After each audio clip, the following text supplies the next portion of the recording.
yes, we can critique, yes, we can disagree, but that only comes after we've found points of agreement.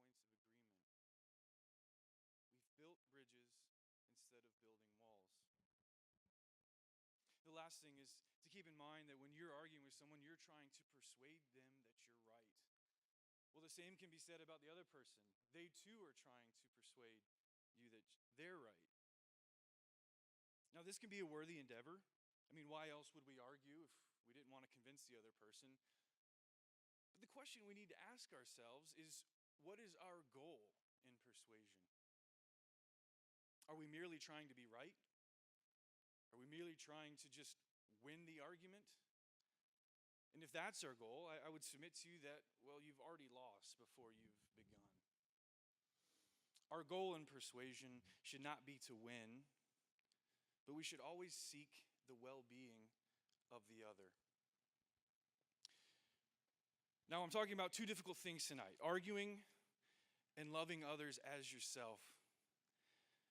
You see, loving others as ourselves calls us to be humble when we naturally want to be prideful. It calls us to be vulnerable when we want to be guarded. It calls us to be relational when we want to worry about ourselves. And it calls us to come alongside and endure for the long run when we typically want instant gratification. The beautiful thing about Christianity is that whenever we're asked to live virtuously, God never asks us to do something that he has not already done first. John 1:14 says this. It's some of the most profound words in all of Scripture. It says, the Word became flesh. The Word became flesh. The Creator became the created.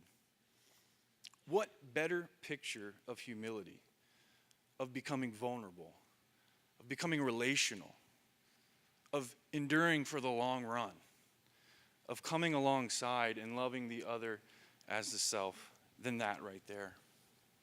And so if we really want to heal this divided nation, keep in mind that we all have a story.